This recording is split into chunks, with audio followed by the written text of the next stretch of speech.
Muy, pero muy buenas noches. Bienvenidos a Le Doy Mi Palabra.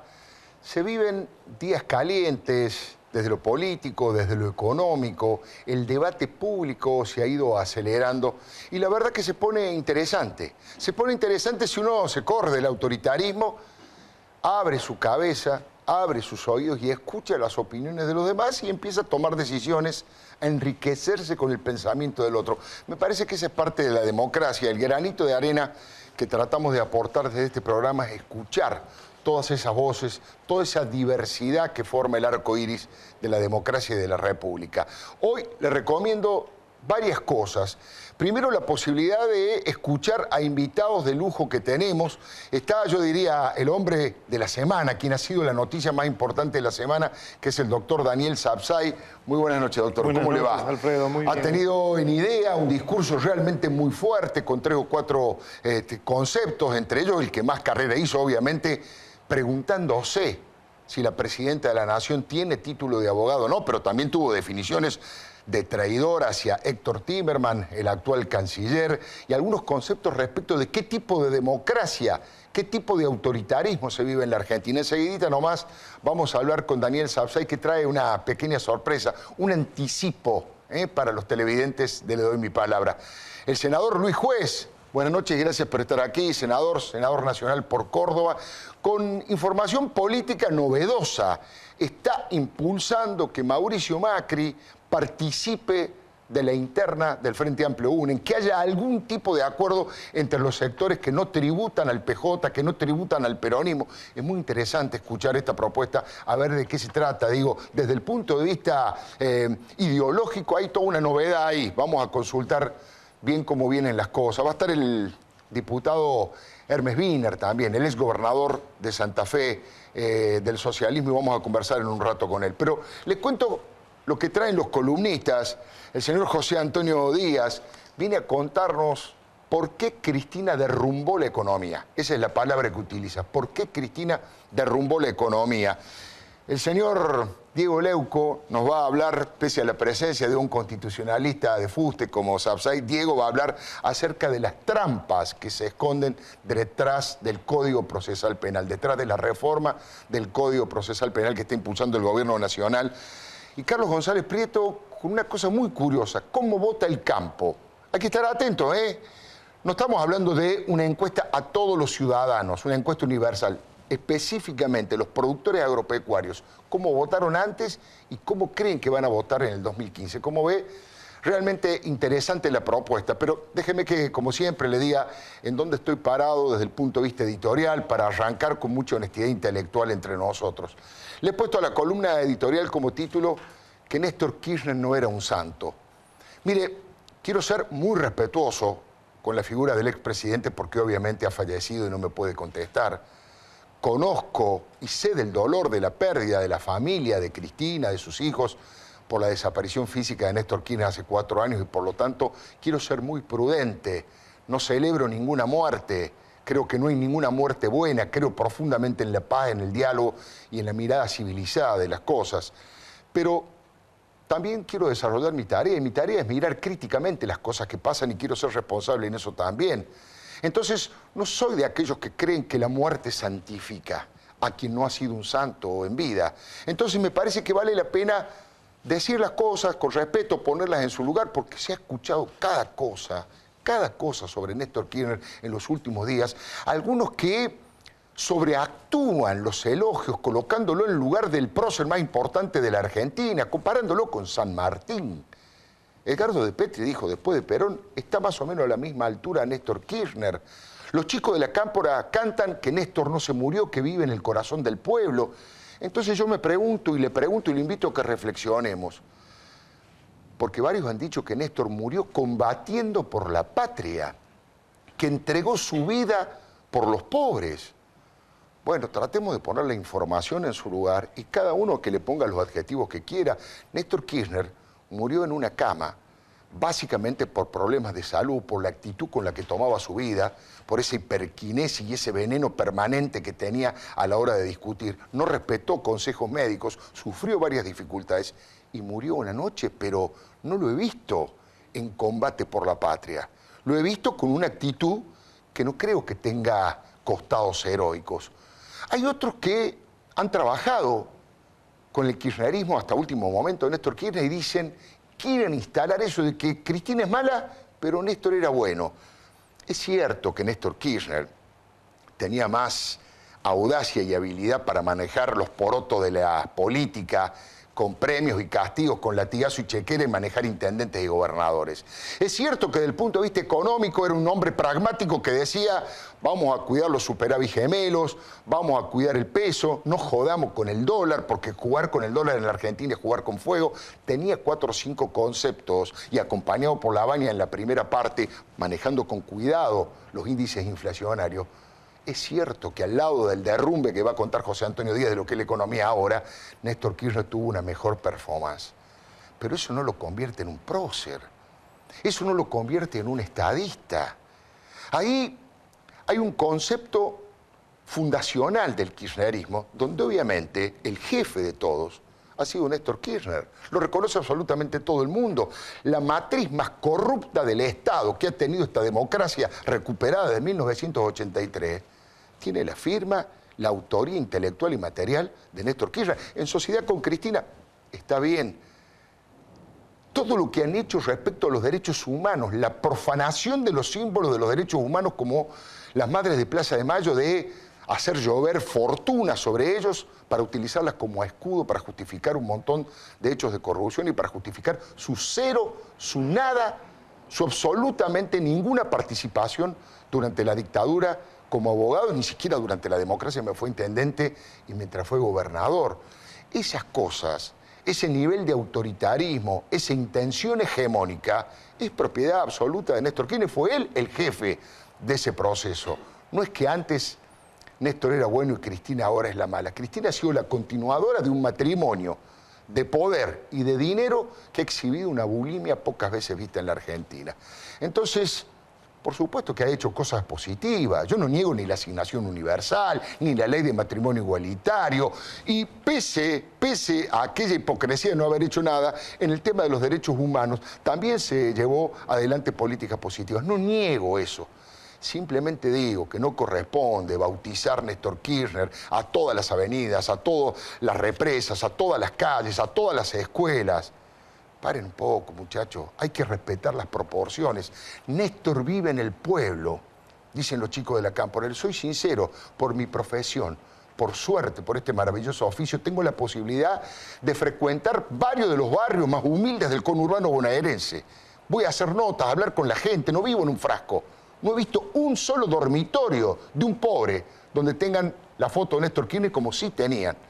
La foto de Juan Domingo Perón con el caballo pinto, o la de Evita, que parecía una estampita con ese rodete rubio en forma permanente. Hay una celebración de la figura de Néstor Kirchner de arriba hacia abajo, no de abajo hacia arriba. Desde el Estado se organizan las cosas con la celebración. Yo no veo que vive en el pueblo, tal vez me equivoque, tal vez la historia finalmente le dé la razón a los que piensan eso. Y para terminar, vamos a ubicar las cosas, porque hay algunos que en su chupamedismo, en esta intención de jugar cada vez más fuerte para quedar bien con Cristina, para ver si consiguen algún puesto, han llegado a decir que Máximo Kirchner es el futuro presidente de la Argentina, heredero de Néstor y de Cristina. ¿No será demasiado? ¿No será demasiado alguien que no trabajó nunca, que no administró un kiosco, manejar los destinos de nuestro país? Nunca es triste, la verdad. Lo que no tiene remedio. Le doy mi palabra. Bueno, la posibilidad de conversar con el doctor Daniel Sabsay, constitucionalista de prestigio, además que ha ingresado con fuerza en las últimas crónicas de los diarios, no por su carácter de trabajo habitual en el constitucionalismo, sino por definiciones muy fuertes desde la política. Muchas gracias por estar aquí, doctor. Gracias por invitarme, Alfredo. Bueno, la primera pregunta es, ¿qué siente después de estas declaraciones tan fuertes que hizo? Supongo yo que habrá sido castigado por los medios kirchneristas, por los blogueros, y por otro lado habrá recibido un gran respaldo, un gran apoyo de sectores que miran críticamente al gobierno. En primer lugar, me siento muy tranquilo, porque he vuelto a escucharme y verme, y suscribo hasta el último silencio de mi presentación. Y en segundo lugar, debo decirle que la gran mayoría aplastante del número increíble e insólito de mensajes, de paso me disculpo porque no puedo contestarlos ni remotamente, ha sido una cosa muy emotiva. Más como tuvo una difusión hasta en los lugares más recónditos del planeta, he recibido, por ejemplo, saludos de amigos japoneses que me hice cuando estuve en Japón hace 20 años. Qué Así que me favoreció en ese sentido. Un amigo mío que, de la facultad, o sea que no lo veo hace como 40 años, me enteré que vive en Canadá y me ofreció que si tenía problemas en la Argentina, él estaba dispuesto a venir a buscarme y ubicarme en Canadá con mi familia. Qué bárbaro. Una cosa muy emocionante, se llama José Lacasia. Qué bárbaro. Fíjese lo que le he puesto, obviamente, en el graph. Cristina es abogada, ¿no? En signo de pregunta, porque esto fue una, no la única, pero fue una de las cosas impactantes que representó a mucha gente que a través de las redes sociales se preguntaba permanentemente esto. La primera cosa que le quiero decir es gracias porque ha traído, yo le decía, una sorpresa para los televidentes, en realidad ha traído su diploma, ¿no? Para mostrar el diploma en donde el doctor Sabzai, lo podemos ver ahora, ahí está, en primer plano, Daniel Sabzai. ¿Era buen alumno, doctor, en la facultad, en la universidad? Queda feo hacérselo. No, simplemente. Me recibí a los 20 Yo no, por ejemplo, yo era muy mal alumno en el colegio, pero... No, me recibí a los 20 años con un muy buen promedio. A los 20 años se recibió. A 22 años, perdón. 22. ¿Y después qué otro tipo de posgrados? Enseguida viajé con una beca a París, sí, donde hice un posgrado en la Facultad de Derecho de París, París II, Panteón. Sí. Y bueno, hice el posgrado, que es de 2 años, convención, y luego he vuelto siempre a Francia porque soy profesor invitado en la Universidad de Estrasburgo, la Facultad de Derecho de la Universidad de Estrasburgo, lo que requiere un posgrado muy exigente, porque si no, uno no puede ser profesor en una universidad en posgrado, en una universidad francesa, que después de la Facultad de Derecho de París, la más prestigiosa es la de Estrasburgo. Imagínense que es la capital de los derechos humanos, donde está la Corte Europea de Derechos Humanos, el Parlamento Europeo. Así que yo tengo el corazón muy cerca de la cultura francesa, a pesar de que también he sido profesor invitado en varias oportunidades en la Universidad de Texas, Austin. Así que tengo la suerte de poder dar clases de Derecho Constitucional en francés y en inglés. En francés y en inglés. Sí. Ahora, doctor, usted, ¿cuáles son los elementos que tiene, información de qué tipo, para hacerse esta pregunta que, bueno, ha generado semejante explosión? Porque hasta ahora la presidenta no ha mostrado su título. No mostró nada. Mire, lo primero, que eso es información pública. Claro. Por lo tanto, no debería denegarse perdón, no lo voy a decir en inglés, el expediente de la Universidad de La Plata, punto 1. ¿Por qué no se muestra el expediente? Es raro. En segundo lugar, ella nunca se colegió. Dijo que era una abogada exitosa. Sí. ¿Y no se colegió? ¿Cómo hacía para litigar? En tercer lugar, nadie jamás vio la firma de ella puesta en un escrito ante los tribunales. Qué extraño, una abogada exitosa. Todo eso me hace pensar que es muy probable que no sea abogada. Pero además, cuando uno escucha los comentarios jurídicos de ella, por ejemplo, cuando explicó haciéndose la profesora, que profesora nunca fue, pero ella sí que es profesora, sobre el Código Procesal Penal, dice barrabasadas. Cuando uno lee después el texto, dice una cosa distinta a lo que dice el texto, porque no lo entendió. Porque ella dijo, un solo punto, para no quitarle tanto tiempo, que extranjero que delinquiese iba a ser deportado. Lo cual es horroroso desde el punto de vista de la concepción del derecho. Es el derecho penal, además, por supuesto, del enemigo, no discriminatorio, la mujer de los derechos humanos. Me gustaría que las madres y abuelas de la Plaza de Mayo salieran a hacer declaraciones y no solo a ser voceros del gobierno, ¿no? De paso. Cuando aparece el artículo o el capítulo que ella está explicando, resulta que es, para los delitos escarcelables, el juez puede considerar, entre distintas variables, deportar al extranjero. Fíjese, es muy distinto a lo que expresó la presidenta. Nada que ver, porque le gustó demagógicamente. Ella pasó del abolicionismo zafaronista, que estoy en contra, a el Código Penal que impondría Marine Le Pen si llegara a ser presidenta de Francia. Claro, una la cosa extrema reaccionaria de extrema reaccionaria de extrema derecha. Bueno, de hecho, hoy Alejandro Slokar, que es, yo diría, uno de los herederos de Zaffaroni, el gran heredero. salió a criticar 4 o 5 puntos de esto, entre ellos esto, diciendo que es absolutamente inconstitucional el tema de los extranjeros, que no es verdad que hay una puerta giratoria en la justicia. Es fuerte que alguien que milita en el kirchnerismo se haya tomado, entre comillas, el atrevimiento de criticar a la presidenta, ¿no? Fíjese qué cosa horrorosa que un juez, es un miembro de una Cámara de Apelaciones, creo que de la Cámara de Casación Penal, sí. el máximo tribunal penal, milite en el kirchnerismo. Claro. ¿Usted se da cuenta? Sí, yo lo identifico pero tiene razón. Es de justicia legítima. Pero justicia legítima son militantes. Claro. Eso ya los inhabilita para ser magistrados. Claro. Porque la ley de organización de la justicia les prohíbe a los magistrados y a los fiscales tener un alineamiento político partidista. Doctor Sacel, le voy a hacer una pregunta muy delicada. ¿Cómo no? Yo me imaginé, trabajo de eso, un escenario o dos, un escalón o dos más. Supongamos que la presidenta no es abogada. Supongamos que no llegó a recibirse y estuvo mintiendo durante este tiempo. Insisto, no estoy en condiciones de asegurarlo, pero supongamos que lo que usted sugiere, lo que usted pregunta, no mostró el título porque realmente no existe y finalmente no se recibió. Estaríamos en una situación institucional gravísima. Ha cometido un delito. Sí, usurpación de títulos y honores. Y además ha cometido otro delito, abuso de poder y apropiación indebida de fondos, porque ha cobrado durante más de 20 años... Por el título. Por el título. O sea que es gravísimo. Sería gravísimo y gravísimo. Ahora sí es al revés. Supongamos que ella no quiere ceder para no torcer el brazo ante usted, pero en alguna otra ocasión de costado muestra que sí fue abogada. Ojalá sea cierto. Si es cierto, digamos, bueno, ahí no hay ningún tipo de dificultad. No hay ningún tipo de dificultad. Simplemente quedó, digamos, usted con el reclamo y con la exigencia que lo mostrara como es información pública. Exacto. Usted había dicho de todas maneras que si eso ocurriese, usted se disculparía. No tengo ningún problema en disculparme, aunque creo que no le he faltado el respeto. He exigido información pública. Claro. Y recuerdo, el presidente de los Estados Unidos, Barack Obama, se dudó sobre si había nacido o no en el territorio de los Estados Unidos. Recuerdo. Y alguien, o varios, le pidieron que mostrara su partida de nacimiento. Lo hizo de inmediato. Claro. Porque además allí rige la Ley de Acceso a la Información Pública, que acá no. Que la actual presidente, cuando era presidenta de la Comisión de Asuntos Constitucionales, impidió que se sancionara. Tenía media sanción de diputados, era un muy buen proyecto. Ella lo impidió, lo obturó.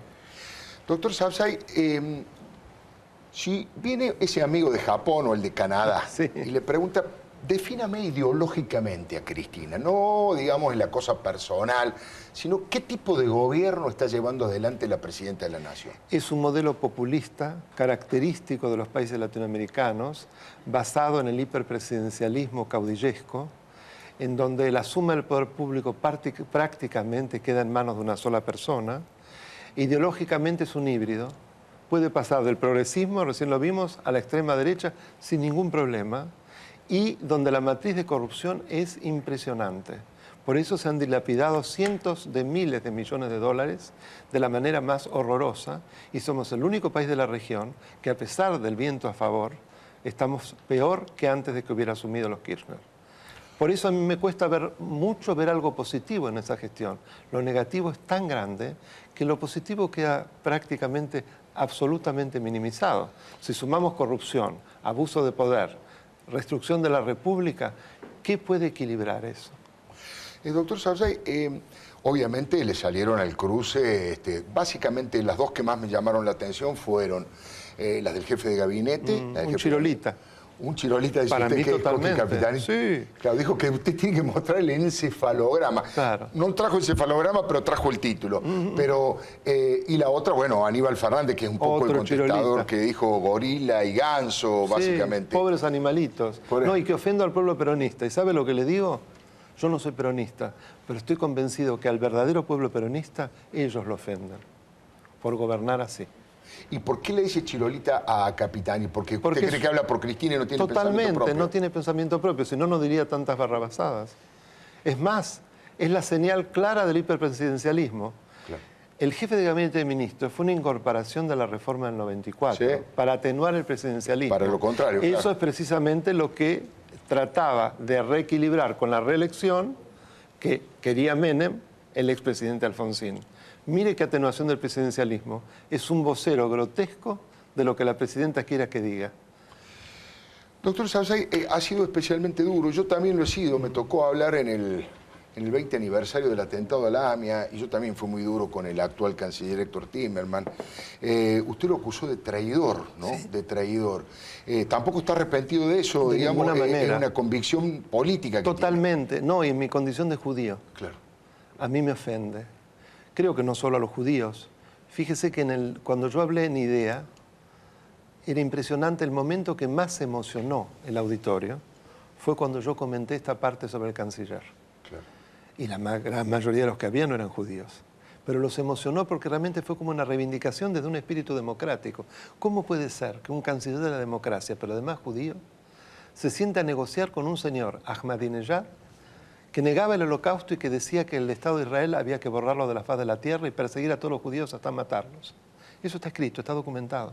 Y no solo eso, entregó la sangre de la AMIA, porque quería que fuera revisado lo que la justicia argentina había hecho por una comisión de la verdad que iba a estar integrado por un número igual de miembros argentinos e iraníes. Iba a tener lugar el juicio, o lo que fuere, porque no se entiende, es un memo horrible, en Irán. Fíjese qué aberración. Ahora, la humillación fue tan grande que el Parlamento iraní ni siquiera se ocupó de tratarlo. Acá fue express. Después ni lo trataron, porque lo que les interesaba era levantar las alertas rojas de Interpol para que pudieran ir a todo el mundo aquellos que están acusados de haber sido los culpables. Yo le agradezco mucho, le hago la última pregunta y lo dejo ya porque sé que tiene otras, digamos, actividades. ¿El gobierno ha logrado domesticar a gran parte de la justicia o han perdido esa batalla? No, ha logrado. No llegaron a la domesticación total, que era la denominada democratización. Claro. Pero también dice el juego de palabras, no es democratización, es domesticación. Pero la reforma del 2006, que desgraciadamente la Corte Suprema legitimó, da una minoría de veto al Ejecutivo, porque es la llave para decidir quién es juez y quién deja de ser juez. Por eso Yarvide sigue siendo juez, por ejemplo. Claro. Y designaron ya más de los 2/3 de los actuales miembros del Poder Judicial, en muchos casos como producto de juicios absolutamente amañados, espurios, inclusive con un juez que se copió, y que el Rodríguez, y que es juez. Eso está todo documentado. Igual es juez, a pesar de haberse copiado. Han modificado el orden de mérito de la terna y sacado de la terna, o sea, han manoseado totalmente. Una de las primeras reformas que hay que hacer es del Consejo de la Magistratura. Y hay mucho miedo. Después de lo que le pasó a la doctora Sarmiento, ¿te recordará? Sí. ¿Cómo no va a haber miedo? Los jueces no pueden ser héroes. Ahora sí, la última. Recién le hice una pequeña trampa, pero le quiero hacer una... Yo con mucho gusto. No, una preguntita más. Usted recién caracterizó al gobierno. ¿Y cuál es el tipo de democracia que estamos viviendo? Usted estuvo ahí a unas declaraciones que autoritarismo, que no es democracia. ¿Cómo lo definiría al momento? Porque obviamente es un gobierno legítimo en el sentido de que ha ganado las elecciones presidenciales y con un amplio margen. Pero la legitimidad no se da solo por el voto, se da también por el ejercicio. Sí. Y en esto, la clasificación que hace Guillermo O'Donnell, sí, el gran politólogo argentino que fue profesor de Notre Dame y llegó a ser presidente de la Asociación Internacional de Ciencia Política, sí, caracterizaba este tipo de regímenes como democracias delegativas. Delegativas. Es decir, por lo que de alguna manera yo trataba de definir al comienzo, tanto es lo que se da en manos del caudillo que finalmente prácticamente no queda nada, por no decir nada, de la República. Claro. Y de hecho es un autoritarismo. Eso es lo que tenemos y que fue aconsejado por alguien que se inspiró en Carl Schmitt, hablo de Ernesto Laclau, sí, con un discurso rancio, grotesco, pero que sin embargo ha sido absolutamente venerado, por ejemplo, por todos los intelectuales de Carta Abierta y por una cantidad de gente que lo vio como un sabio, cuando en realidad es un pensamiento grosero de Carl Schmitt, que fue el gran ideólogo del nazismo. Doctor Sabzai, ahora sí, lo despido, le agradezco mucho que haya... Yo soy el agradecido, la libertad con que me dejó hablar y el honor que es para mí que usted me haya entrevistado. Muchísimas gracias. El doctor Daniel Sabzai, yo diría, como decimos en la jerga, el hombre periodístico de la semana, por todo lo que generó su su posición tan firme y sus declaraciones allí en el coloquio de idea. No se vaya, ya está el senador Luis Juez, le vamos a preguntar cómo es que quiere hacer algún tipo de incorporación de acuerdo con Mauricio Macri al Frente Amplio UNEN o en una instancia superior para participar de una interna entre ellos. Uno de los temas nomás, pero vamos a hablar de varias cosas con el senador Juez. Hermes Wiener ya me dicen que está llegando y por supuesto las columnas. Diego Leuco va a hablar acerca de estas trampas que se esconden detrás del Código Procesal Penal.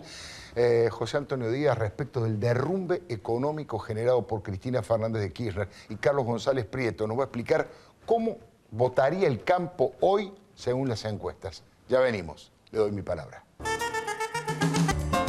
Bueno, lo prometido, la posibilidad de conversar con el senador Juez. Nuevamente, muchas gracias por estar aquí, doctor. Un gusto. Bueno, Gracias. la primera de las preguntas tiene que ver con esta, yo diría, gran novedad que incorpora usted el debate político. No es el primero que lo dice, la doctora Carrió más o menos había planteado lo mismo, pero, digamos, usted ideológicamente está ubicado, por lo menos para mí y seguramente para mucha gente, más a la izquierda que la doctora Carrió.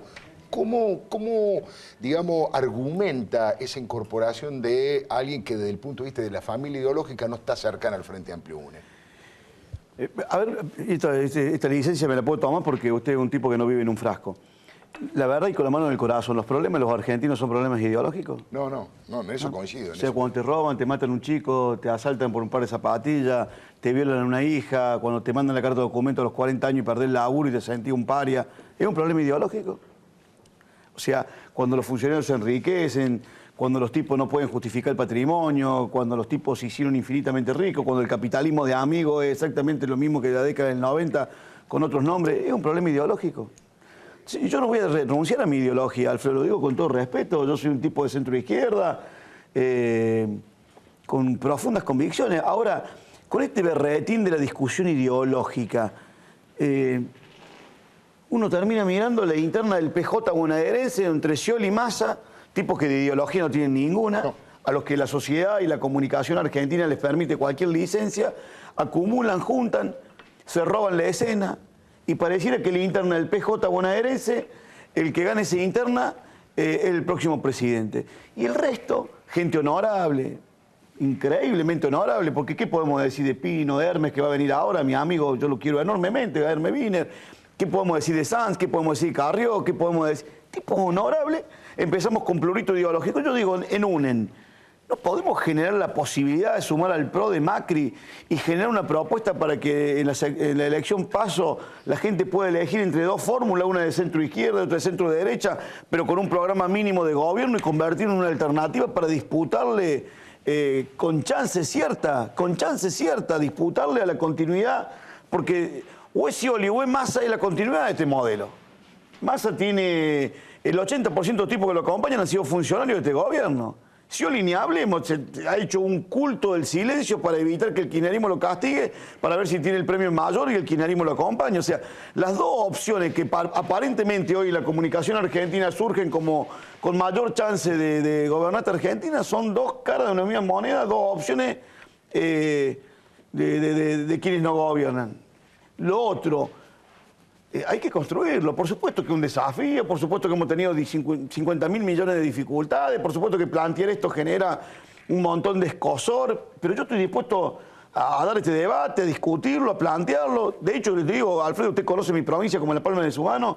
En Córdoba nosotros vamos a hacer un acuerdo con un montón de actores. No me da el cuero para ganar la provincia solo. La verdad tengo que reconocer, en su momento pudimos, en el 2007 nos robaron, en el 2011 perdimos. Y no vamos a correr el riesgo, en el 2015 vamos a intentar, porque aparte los problemas son infinitamente mayores. Lo mismo de la Argentina. Ya no se gobierna con una sola mirada, con un solo sesgo, con una sola ideología. Los problemas son mucho más profundos después de 10 años de haber dilapidado oportunidades. Entonces me parece una locura plantearnos, aparte con este concepto término. Usted sabe, me conoce a mí, usted me reconoce a mí peronista, sabe que soy peronista sí. Y que me tuve que ir del PJ de mi provincia porque no me bancaba los choros. Ahora, no puede ser que hace 50 años la comunicación argentina al peronismo le admite todo. En el peronismo puede militar la Cámpora y Gildo Infran. Puede estar Luis de Elía y Vudú. Está todo bien. Ahora, cualquier otra construcción que de movida dice, tenemos dificultades, tenemos posicionamientos ideológicos distintos, orígenes partidarios distintos, pensamientos distintos, pero queremos construir una amalgama de oferta electoral con una clara propuesta de gobierno. Ya arranca con el mote de bolsa de gato, seguramente están condenados al fracaso. Esto también hay que reconocer con la mano en el corazón que esta licencia que se le da al peronismo de admitirle contradicciones como la AAA y Montonero, pero el peronismo esas contradicciones están nítidas. En cualquier otra construcción, yo no estuve en la alianza, no tengo nada que ver con la alianza, ni cerca tuve. Pero claro, cualquier cosa parecida se remonta a la época de la alianza y automáticamente ya nace con el dedo pulgar para abajo con un anuncio de fracaso. Bueno, yo soy de los que creo que hay que animarse porque estoy convencido que los problemas de la gente no son problemas ideológicos. Hoy la gente tiene problemas serios, graves, concretos, donde el tema ideológico hoy no es el debate de la sociedad argentina, y si no, preguntemos, hagamos de esto, abramos un teléfono y preguntémosle a la gente si los problemas que tienen que ver con algún ribete ideológico. El kirchnerismo ha bastardeado, entre tantas otras cuestiones, la discusión ideológica en la Argentina. La ha bastardeado corriendo no por izquierda y chorreando no por derecha, con argumentos increíblemente maravillosos, donde uno se... Yo le digo, yo muchas veces, mirándolo en perspectiva, uno queda tentado ante el título. El título es realmente sugestivo, interesante, motivador, pero después con el desarrollo uno queda a mitad de camino. Y esto ha pasado desde el tema de la pelea de los derechos humanos hasta las estatizaciones. O sea, siempre atrás de un gran título el desarrollo es espantoso. Así que yo me atrevo a plantear este tema. Seguramente será motivo de debate en UNEN. Algunos dirigentes se niegan ni siquiera a tratarlo, pero bueno, vamos a insistir para que esta discusión se dé. Apelo justo a lo que usted decía recién, a su matriz, a su formación, a su desembarco en la política con el corazón peronista. Aquel peronista entusiasmado, ¿qué pensaría de este acuerdo? ¿No pensaría en una cosa excesivamente antiperonista? ¿No calificaría esa situación ¿Seguro? como una cuestión antiperonista? Porque es cierto, yo comparto lo que usted dice. Es más, en todas las encuestas, el debate ideológico en la Argentina lo llevan adelante el 5% de los ciudadanos. El resto de la ciudadanía está peleando por cosas mucho más concretas. En ese sentido, comparto plenamente que el debate es otro. Pero digo, también como para enriquecer el debate, aquel peronista, Luis Juez, ¿no vería esto como una cuestión, no digo una unión democrática, pero sí un frente antiperonista? Pero si nadie está excluyendo sectores de peronismo que no quieren participar, que se han negado históricamente a participar en esta idea de atropello. Hay un montón de sectores. Nosotros en el Frente Cívico de Córdoba tenemos columnas importantes, dirigentes y militantes del peronismo que no quieren participar, que de hecho no participan ni no han participado en los últimos 16 años del gobierno de la Sota y que no han dejado de ser peronistas y que tienen una imagen totalmente distinta y que tienen una vocación por la justicia social. ¿Cómo en el escenario nacional nosotros vamos a negar? Es más, yo me niego a discutir con lo he planteado también con algunos dirigentes cuando empiezan, hay que terminar con el populismo. Pará, expliquémoslo bien, porque hay derechos que han venido para quedarse. Claro. Uno no le puede arrebatar hoy a la gente de derechos que han tenido y que han sido un mérito de todos los argentinos y no de este gobierno. Yo a este gobierno le reconozco haber puesto en la agenda algunos temas importantes, pero a partir de que la gente los tomó, dejaron de ser del gobierno, dejaron de ser el Frente para la Victoria, dejaron de ser del cristinismo, del Néstor, son de la sociedad. Hoy la pelea por la verdad, la memoria y la justicia no es un problema de este gobierno, es un logro de la sociedad. Haber recuperado el rol del Estado no es un logro de este gobierno. Este gobierno sigue persistiendo teniendo gerentes en las empresas del Estado que hacen que algunos añoren la década del 90, pero está maravilloso que el Estado tenga una aerolínea de bandera. Está pésimo que tengamos un tipo que no lo sabe administrar. Está maravilloso que la jubilación la maneje el Estado y no la banca Morgan. Pero es horrible que la plata de los jubilados Bocio determine utilizarla para la obra pública con sobreprecio. Digo, hay banderas que ya vinieron para quedarse. Todos queremos un YPF nacional, lo que no queremos es un contrato secreto con Chevron. Claro. Entonces digo, en este tema, obviamente, usted lo plantea con esa sabiduría que le da el paso de los años y la veteranía en el periodismo, que algunos van a decir, che, pero esto no es una banda, una construcción, un tipo unión democrática. No, para nada. Yo lo que creo que nosotros no tenemos que dejarnos correr, porque este gobierno que te corre, te acorrala, te corre con discusiones ideológicas, pero a la hora de actuar tiene un nivel de practicidad elocuente. Yo digo, seamos inteligentes, porque no vaya a ser cosa que por la disquisición ideológica la gente nos pierda de vista, no nos mire en el escenario político y no nos tenga como una opción electoral y tengamos que volver de vuelta a repetir los errores. Y si lo vuelvo a repetir y vuelvo a mi concepto de haberme formado en una cuna humilde peronista en Barrio Alto Alberdi. Mira, Alfredo, los mismos tipos que hace 50 años generaron la enfermedad son los que te venden el antibiótico. Entonces son los mismos tipos que te vienen diciendo hace 50 años que te van a curar, pero son los mismos tipos que te generan la enfermedad y nunca viene la cura. Pero te van vendiendo la cura en plan Z. Entonces te la van vendiendo con esos planes de pago de millones de cuotas. Y voy a decir, loco, pero a ver, intentemos construir algo. Yo me parece que en el debate ideológico, la posibilidad de tener una uniformidad de valores, un plan de gobierno, una pluralidad ideológica, no ha ido bien mirando con un solo ojo. No ha ido bien con esta visión sesgada de la realidad, absolutamente carente de autocrítica. Bueno, me parece que la Argentina que viene va a ser una Argentina distinta. Aun cuando puedan tener chance otras opciones electorales. Va a ser una Argentina distinta, una Argentina donde seguramente vamos a poder debatir, vamos a poder discutir, donde el tipo que piensa distinto no va a ser un enemigo, probablemente sea un tipo con el que no compartimos una idea. Bueno, todo eso hay que construirlo también. Entonces yo me atrevo a plantearlo, y yo lo digo con claridad. Mire, yo he tenido conceptos descalificadores para con Macri.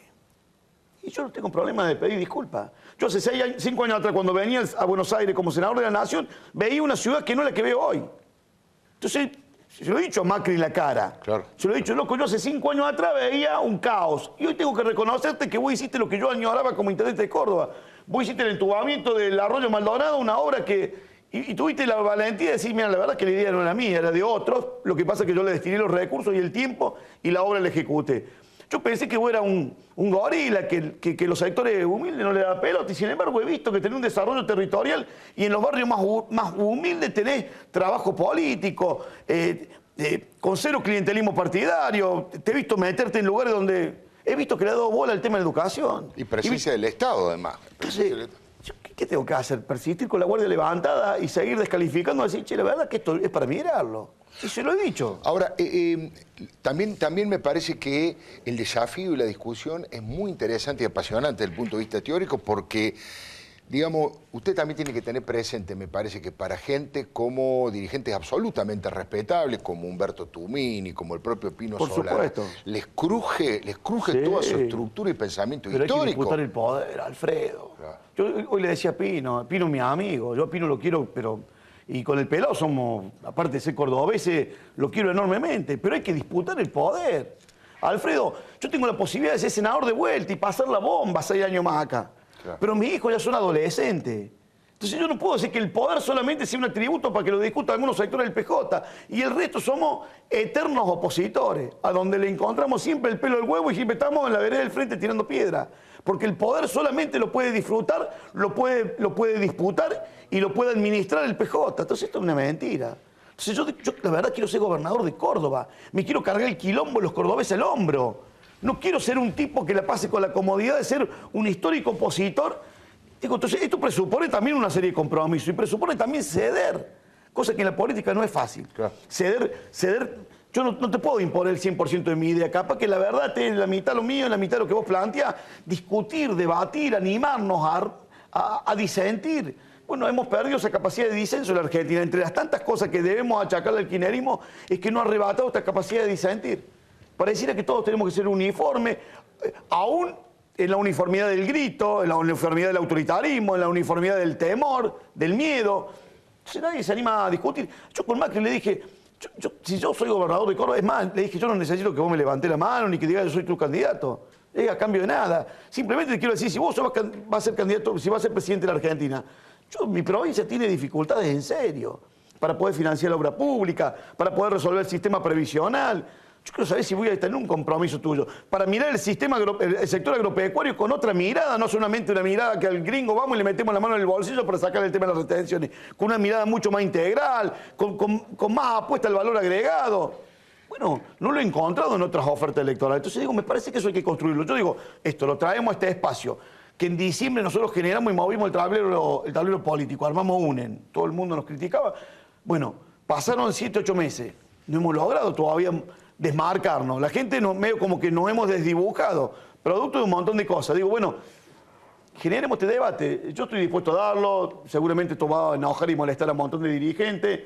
Vuelvo a insistir en este concepto. Veamos lo que pasó en la elección de Brasil, lo que pasó en la elección de Uruguay, lo que pasó En Chile hay construcciones ideológicas extremadamente plurales, donde convergen sectores que en otra época vivían enfrentados y sin embargo definieron un plan de gobierno y avanzan y avanzan en favor de sus pueblos y le han dado democracia en serio, estabilidad, constitucionalidad, república. Yo me atrevo a plantear este tema, le digo desde ya que en Córdoba lo vamos a llevar adelante. Nos encantaría poder sumar un espacio importante de radicalismo, no sé si se va a poder, pero que la apuesta de la provincia va por ese sentido, por ahí vamos a intentarlo. Y si no sale, Alfredo, nadie me va a poder reprochar que no le puse toda la gana, todos los huevos, toda la voluntad. Y no salió, Dios sabrá por qué no salió. Pero que le vamos a poner la voluntad, le vamos a poner la voluntad. Impresionante. Le agradezco mucho que haya venido, senador. Gracias Juez, por la invitación, muchas gracias. Vale la pena abrir, escuchar, polemizar. Interesante, apasionante la política cuando se hace así con pasión. Yo le planteé al principio que Diego Leuco iba a contarnos cuáles son las trampas que se esconden detrás del Código Procesal Penal y este es el momento de hacerlo. Buenas noches, Diego, ¿cómo estás? Buenas noches, ¿cómo estás? Vamos a meternos en un tema que es un poco complicado, es un tema que es muy técnico en algunos momentos, pero que bueno, es el gran tema del momento. La presidenta lo presentó en cadena nacional con muchísima expectativa, dando un giro ideológico inesperado, incluso para los propios miembros del gobierno. Lo charlaban recién con el doctor Daniel Sapsay también, ¿no?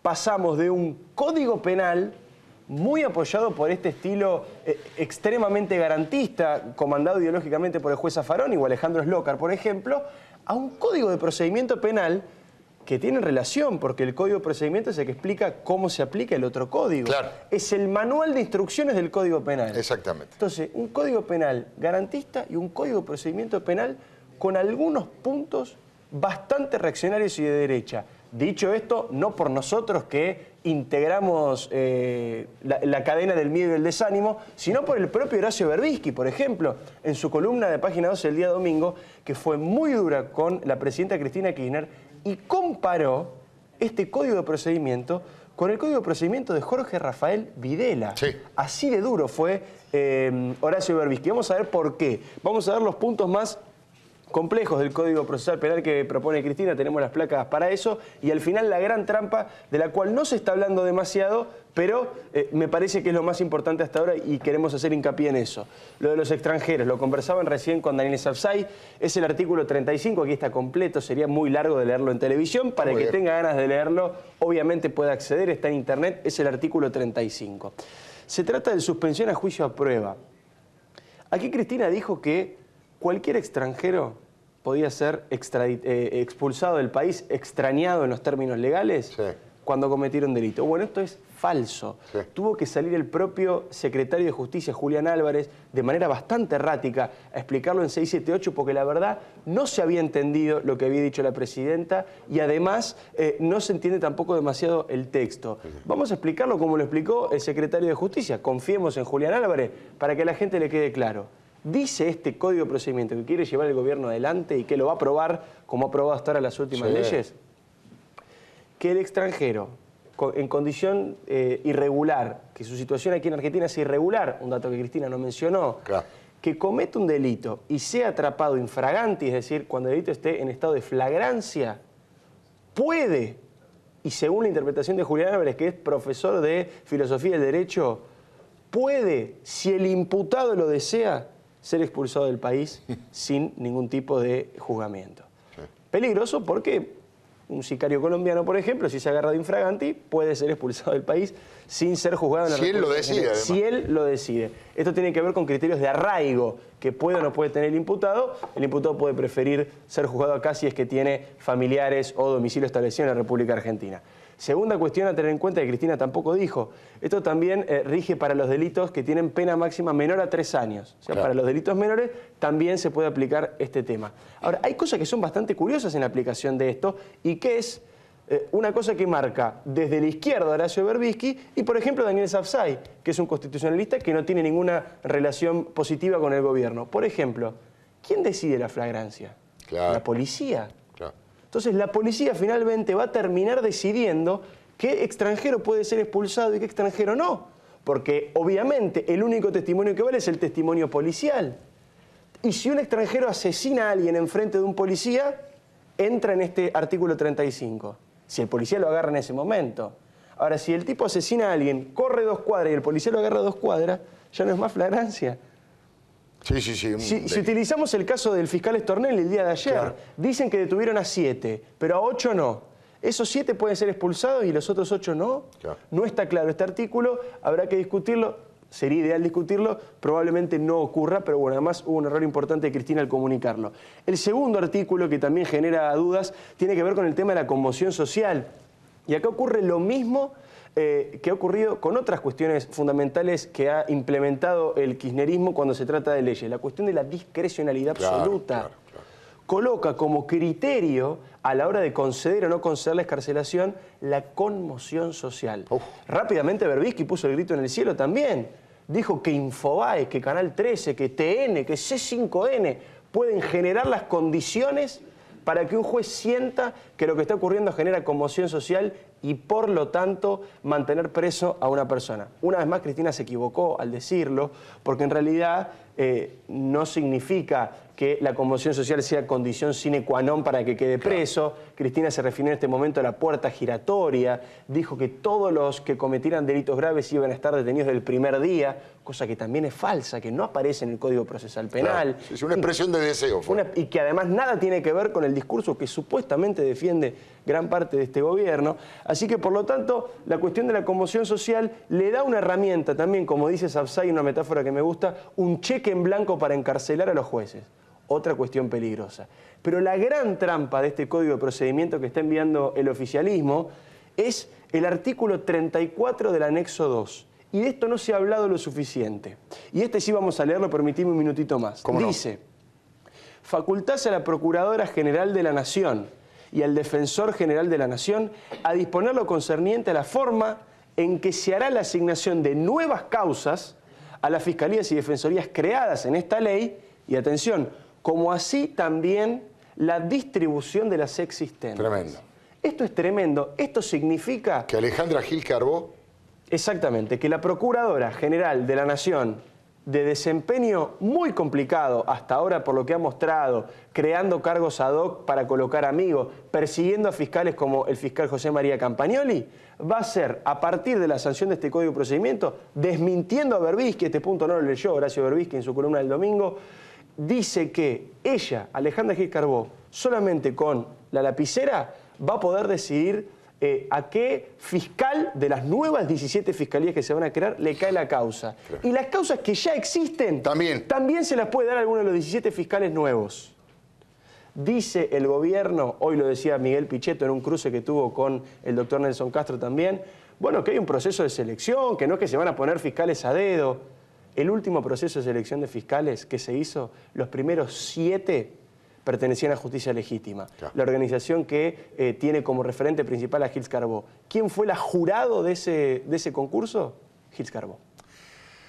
Contundente, ¿eh? Información para que usted saque sus propias conclusiones. Falta todavía que José Antonio Díaz nos cuente de qué manera Cristina derrumbó la economía, que Carlos González Prieto nos diga hoy las encuestas que dicen a quién votaría el campo y, por supuesto, la gran posibilidad de charlar un rato con quien fue gobernador de la provincia de Santa Fe, con la figura del Partido Socialista, con Hermes Wiener. Enseguidita nomás, ya está en nuestros estudios, vamos a conversar con él. No se vaya, le doy mi palabra.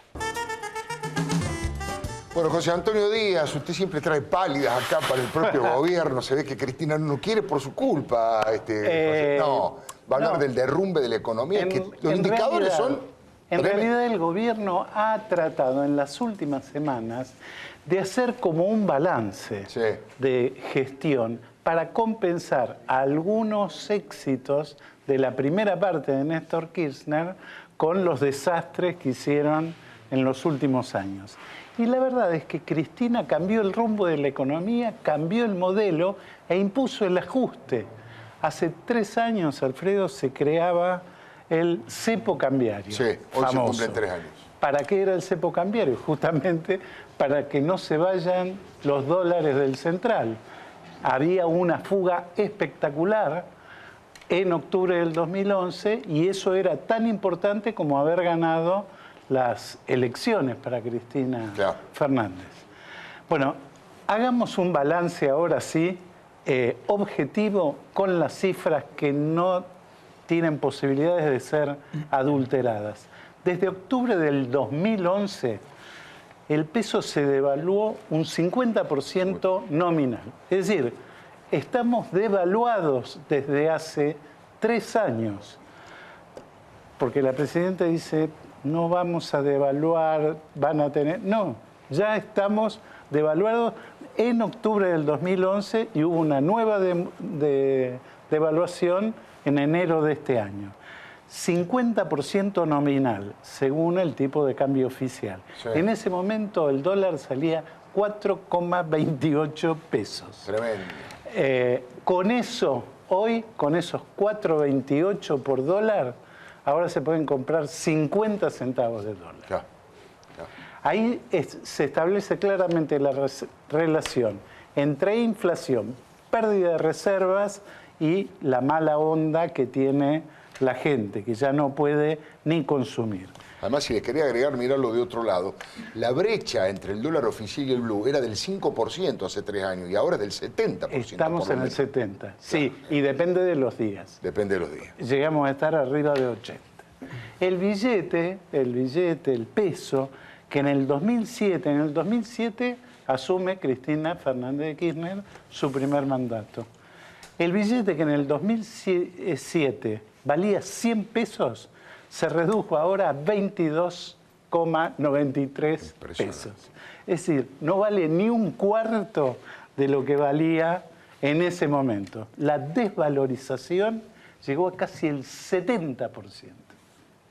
Esto no creo que sea pensado para los pobres, para la inclusión social. Claro. Me imagino que no.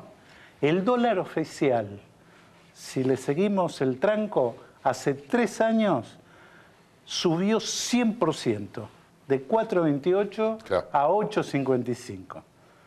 Las reservas eran para protegerlas, cayeron 43%, de 47.600 millones de dólares a lo que tenemos hoy, 27.200 millones. El blue, es decir, el mercado negro, el que era chiquito. El dólar cocaína, dice. El dólar cocaína, claro. Cocaine. El blue aumentó 226%, de 4,49 a 14,68. La inflación sufrió 16 puntos porcentuales, Alfredo. Fue de 24,5 a 41,1 interanual en los dos casos. Y el PBI industrial, que era uno de los costados progresistas que tenía esta gestión, cayó 6 puntos porcentuales. De 5% que estábamos creciendo, ya en baja, en ese momento, hace 3 años, al negativo de 1,2 de hoy, y que seguramente va a ser menos 2 a fin de año. Estamos en un problema gravísimo porque esto de alguna manera es como un proceso de implosión. Claro. El gobierno y Cristina Fernández particularmente cometió el peor error de su gestión con esta política económica que ha provocado una implosión incluso de las variables más beneficiosas que tenía este modelo al principio. Lo dice José Antonio Díaz, con la presentación de los números y lo de los datos, pero además casi sin ningún tipo de dificultad externa. Yo diría que todos los errores son autoinfligidos, ¿no? Todos son errores no forzados. Bueno, Carlitos González Prieto, buenas noches, gracias por estar aquí. ¿Qué va a votar el campo? Nos va a contar cómo votaría el campo hoy, cómo votó. ¿Qué tal, Alfredo? Buenas noches. Sí, traemos información de cómo votarían los productores agropecuarios. Esto que no tiene nada que ver con una encuesta general, por ¿no? Supuesto, el domingo salió en La Nación una Estamos encuesta, viendo algo sectorial. Más exacto, de poliarquía, donde demostraban que Cristina sigue teniendo la sartén por el mango. Incluso hablaban de una segunda vuelta con Daniel Scioli con grandes posibilidades y Massa y Macri secundándolo. Pero la información que traemos es una encuesta que hizo MEC Consultores de la ciudad de Rosario. Es importante quién hace las encuestas también, porque hace muchos años que están trabajando con el sector agropecuario y son gente muy representativa y seria. Entre 350 productores de pampa húmeda, provincia de Buenos Aires, Córdoba, Santa Fe y Entre Ríos. Y lo interesante es que se comparó esta encuesta, la de este año, con una encuesta igual que se hizo en el 2011. en el año en que Cristina sacó el 54% de los votos y muchos pueblos rurales la votaron a Cristina Fernández. Exactamente. Vamos con la primera placa, si el director nos acompaña. Gestión de gobierno. En el año 2011, cuando le preguntaban a los productores, a estos 350 productores, cómo había sido la gestión, el 70% decía buena y el 35% mala. Hoy, en el 2014, se da vuelta la taba y el 63% cree que la gestión de Cristina es mala y solo un 30% que es buena. La segunda placa, rápidamente, la imagen de Cristina Fernández de Kirchner. Ahí está. 8% de los productores creen que es excelente, un 21% regular, un 66% malo. Tiene relación con la anterior. Vamos con la tercera, las expectativas. ¿Cómo estará la situación el próximo año? Preguntaban en el 2011. El 34% decía que iban a estar peor y este año, 2014, un 65% cree que el año que viene van a estar peor. Vamos ahora a los candidatos, la frutilla del postre, ¿no? Sí. ¿Qué votarían los productores agropecuarios? Esto tiene relación también con otra encuesta que hizo hace poco Icasa More de Araujo, una encuesta privada.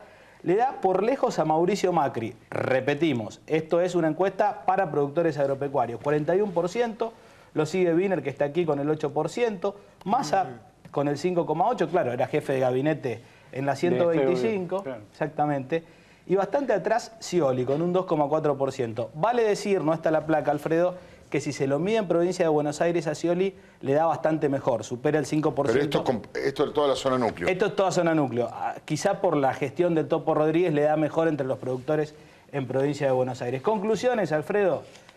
El productor agropecuario vota con el bolsillo. Fíjate que en el 2011, a pesar de la crisis en la 125 que fue en el 2008, acompañó más a Cristina Fernández de Kirchner. Y hoy está liderando el único candidato que prometió taxativamente, literalmente, que iba a sacar las retenciones. Y otro factor también que hay que tener en cuenta es que en el fondo es bastante conservador el productor agropecuario y quizá por eso se siente más representado por Mauricio Macri.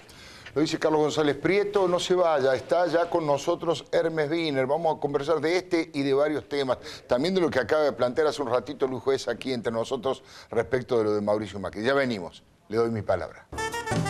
Bueno, lo que les prometimos, la posibilidad de dialogar. Doctor Hermes Wiener, muchas gracias por estar aquí. Buenas noches. Al contrario, buenas noches. Bueno, ¿cuál cree usted que hoy es el principal problema de la Argentina? Es la primera pregunta. Y el segundo, ¿cuál es el principal problema del Frente Amplio UNE, según el análisis que usted hace? Bueno, de la Argentina es indudable que la inflación es un tema que imposibilita todo proyecto para producir en el país, ¿verdad? Así que creo que realmente es un problema. Y el del Frente Amplio UNEN, bueno, son algunas alternativas que se plantean en su marcha como atajos, ¿no? Para llegar a alguna conquista de algún lugar que verdaderamente creen que es posible, ¿no? Así que yo creo que son dos temas que son preocupantes, ¿no? En uno y otro lugar. Desde el punto de vista de la política de alianza, del crecimiento del Frente Amplio UNEN, ¿usted no se imagina en un mismo espacio con Mauricio Macri, digamos, su pensamiento, su mirada ideológica, el tema de la relación familiar con el radicalismo histórica, lo lleva a tomar distancia de eso? ¿Usted no ve esa posibilidad? Sí, pero no es por eso simplemente, ¿no? Hay una estructura de pensamiento diferente en uno y otro, ¿no? Claro. Entonces hay un proceso ideológico que por supuesto respeta al otro, pero que realmente llevan a que haya posiciones distintas. Y esto es bueno, porque también la gente o el electorado tiene que tener opciones. Bueno, los tiene, ¿no? En nuestro caso, lo que estamos haciendo nosotros es reflotar y consensuar un frente verdaderamente progresista, que no lo ofrecen las otras ofertas, claro, ¿no? Entonces el progresismo, que es algo que realmente es necesario, es decir, un socialismo, un progresismo, en fin, que crea realmente los valores materiales, espirituales de la gente, bueno, creo que son elementos fundacionales de una política nueva y de una opción que realmente estamos construyendo. Estaba pensando, hay algunos que piensan que tal vez no fue un avance, o al principio sí, pero luego generó cierta demora en la construcción del Frente Amplio UNEN, el hecho de que hubiese tantos candidatos, que tal vez algunos creen que sería importante achicar en 2, en 3, no más de 3 candidatos para que empiecen a crecer en las encuestas, claro, en forma individual. Eso lo van a debatir. Bueno, es una moción de anhelo, digamos, ¿no? Es una moción de anhelo, claro. Claro. como decíamos en las asambleas. Claro. Pero creo que realmente lo importante es que haya opciones. Y usted no le puede negar la aplicación de las PASO a un ciudadano que quiere No, por participar. supuesto. Para Así eso están que además. también es un enriquecimiento, ¿no? No hay una sola voz, no hay un solo pensamiento, ¿no? A veces vemos en otros partidos de oposición que hay una sola persona que quiere acaparar todo y que es, de alguna manera, el mandamás de ese grupo, ¿no? Bueno, yo creo que no es bueno eso para la democracia. Nosotros tenemos que tener opciones y que la gente pueda realmente optar. En las recorridas que hace usted, en las caminatas, las charlas con los distintos ciudadanos, no digo entre los dirigentes, sino el ciudadano común, usted registra esto que me planteaba de que el principal tema es la inflación. ¿Y cuál es otro tema que la gente le demanda? La inseguridad. La inseguridad sí, también. Claro. Sí, es un tema que realmente hoy está en toda la población. En todo el país y además en Santa Fe, digo... En todo el país y además en Santa Fe, sí. Hoy no sé si sabe que Miguel Ángel Pichetto fue muy duro con Giustiniani diciendo que Santa Fe era la nueva Medellín, ¿no? La nueva Medellín. Sí, claro, bueno. Por suerte... Santa Fe es una provincia y Medellín una ciudad, ¿no? Claro, además por suerte estamos lejísimos de Medellín, cuando era la ciudad más peligrosa del mundo. Sí, sí. Realmente todo el país, no Santa Fe, Argentina, por ahora está...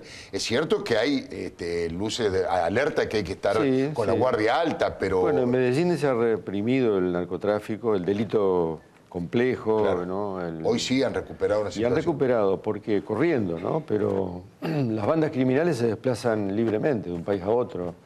Y creo que esto hay que estar muy atentos en la Argentina, porque nosotros abrimos las puertas a todos los ciudadanos que quieran vivir aquí. Claro. Son realmente ciudadanos que merecen derechos, en fin. Pero también hay una serie de situaciones que se generan con el crimen complejo que son absolutamente inconvenientes que el gobierno no los enfrente.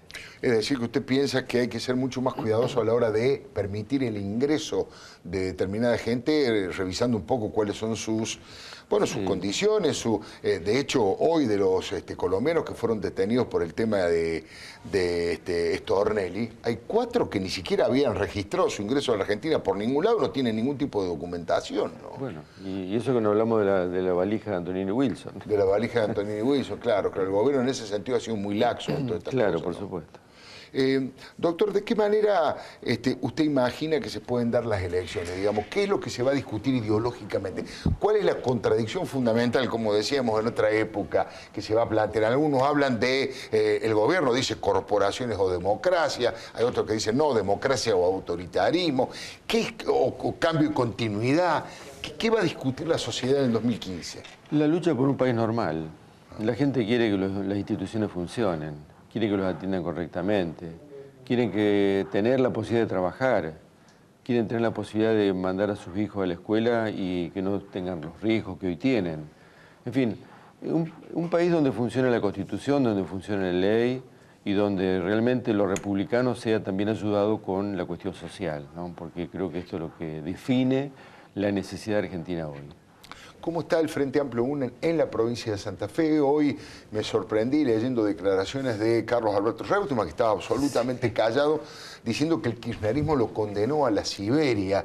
¿Tiene posibilidades de participar de nuevo en política Reutemann? ¿Cree que ya está fuera, que está jubilado, retirado? Como posibilidades todo ciudadano lo tiene, claro, ¿verdad? Le corresponde la generalidad de la ley.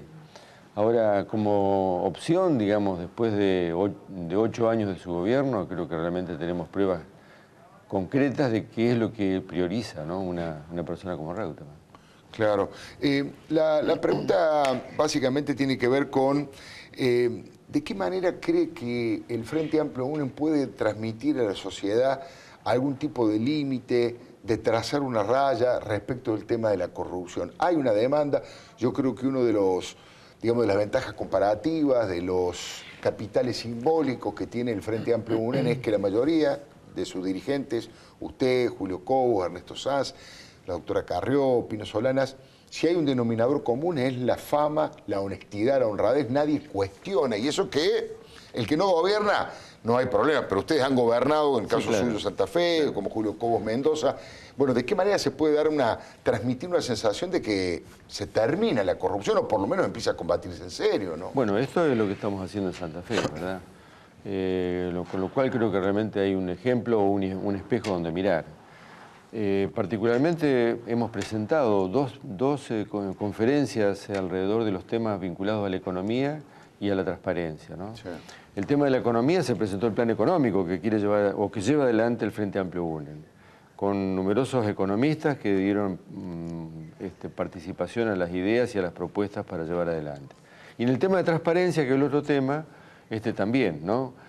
Toda la gente que está trabajando en el tema de transparencia, la necesidad de tener códigos de ética, la necesidad de tener concretamente caminos, ¿no es cierto?, para primero prevenir y después para curar el tema, ¿no? Así que creo que realmente en esto estamos muy pertrechados, muy armados como para decir, estamos preparados para gobernar, sabemos qué es lo que hay que hacer, sabemos desde el punto de vista económico y también sabemos desde el punto de vista de este flagelo que hoy invade la sociedad argentina, que es el de la falta de transparencia. Doctor Wiener, ¿cómo definiría usted ideológicamente al gobierno de Cristina Fernández de Kirchner? ¿Qué tipo de gobierno es el que está llevando adelante? Bueno, un gobierno que plantea una ley anticorrupción, una ley antiterrorista, un gobierno que lleva adelante un código procesal penal donde cambia el eje del problema. Es un gobierno que no es progresista, por más que se defina como partido, como Frente Progresista o como activos progresistas, en realidad no es progresista. Progresismo es otra cosa, progresismo es pensar en lo social para agregarlo a la República. Y creo que realmente esta es la base fundamental que nosotros tenemos que debatir para la Argentina que viene. De las cuestiones que hoy se debaten en la Argentina en las últimas horas, producto de que se cumplieron 4 años del fallecimiento de Néstor Kirchner, ¿hay algún tipo de continuidad? ¿Hay algún hecho que fue disruptivo con la muerte de Néstor Kirchner respecto de este modelo? ¿Usted cómo analiza las dos presidencias, digamos, la de Néstor Kirchner y las dos de Cristina? Yo creo que son gestiones absolutamente diferentes, porque Néstor tenía una mayor percepción de la economía, una mayor percepción de la realidad, de lo social, cosa que hoy no vemos en el gobierno nacional que ocurra. Y esto realmente es un déficit que lo sentimos todos los argentinos y vemos que realmente entramos en un capítulo de nuestra historia donde cada vez va a ser más difícil el retroceso. Entonces nosotros nos planteamos también dentro del Frente Amplio UNEN, ¿cuántas leyes van a quedar en pie de estas y cuántas leyes van a ser revisadas? Porque realmente son leyes que perjudican en lo económico y perjudican en lo social. ¿Y cuál, por ejemplo, le gustaría o piensan que tal vez podrían revisar de las leyes? ¿Cuál 2 o 3 que usted piense? Bueno, por ejemplo, la ley antiterrorista. Acaba de mencionar, la ley antiterrorista. Es una ley que ¿cuál es la hipótesis de conflicto para tener el terrorismo, verdad? Claro. Después el tema de del código procesal, código social, ¿verdad? Es un tema muy complejo y hay algunos temas que están realmente vinculados a la falta de debate de nuestra población. Entonces hay que incorporar nuevamente al debate ese código civil y comercial, ¿verdad? Claro. Entonces allí vamos a encontrar que este código estuvo guardado durante mucho tiempo con la aprobación, sí, con la media sanción del Senado, pero todos los diputados que entramos en el último ingreso de la renovación parcial de la Cámara, en general no han tenido conocimiento del código. Y se aprobó con una mayoría automática, que realmente es una forma de analizar la realidad muy compleja. Pasa lo mismo con la ley de presupuesto. El presupuesto viene del libro cerrado, se aprueba por sí o por no, y se ejerce una mayoría que verdaderamente tiene representación ante el voto popular, pero que no deja de ser un acto discriminatorio el no darle la posibilidad de debate de los temas con la profundidad y con la posibilidad de poder utilizar también a la oposición en alguna coma que se pueda correr. El tema de la asignación universal, ustedes llegando a la presidencia de la Nación, doctor Wiener, ¿lo mantendría, lo convertiría en ley? En ley. Creo que realmente es una propuesta que no surgió de este gobierno, que surgió, diría, de otras opiniones y que hay que conservarla, porque realmente es algo que es medible, y todo lo medible y da resultados positivos hay que mantenerlo. Y, por ejemplo, en el caso de YPF, ¿mantendría la YPF estatal? Totalmente, creo que es la bandera argentina que está allí. Ese es el tema. ¿Y qué alguna otra cosa, además de la ley de antiterrorista, modificaría desde el punto de vista del rumbo económico, digo, no? Bueno, del rumbo económico hay dos cuestiones que son imprescindibles de tratar. Primero, el tema de la inflación. Sí. No va a haber inversión si no se modifica este escalonamiento de la inflación como estamos teniendo. Sí. Y el otro es el número de la macroeconomía, que hay que razonablemente encolumnarlos en una propuesta que se sintetice en una oferta real de crecimiento que tiene que tener el país. Le agradezco muchísimo que haya venido, doctor No, Wiener. al contrario. Bueno, uno de los candidatos a presidente del Frente Amplio UNE, es gobernador de Santa Fe. La idea de este programa ha sido mostrar esa pluralidad de opiniones y obviamente cada uno va a sacar sus propias conclusiones. Yo le recomiendo que no se vaya. Ahora viene Líderes, el programa de Cecilia Lucía Puig, con una entrevista a una de las figuras más importantes de la lucha social, de las ONG, del sector de la sociedad civil que tiene nuestro país, que es Margarita Barrientos, la líder de los piletones. Hay 18 años de construcción, de solidaridad que está llevando adelante Margarita Barrientos y es una historia que merece ser conocida. Y a usted lo espero el próximo martes, aquí, en Le Doy Mi Palabra. Gracias.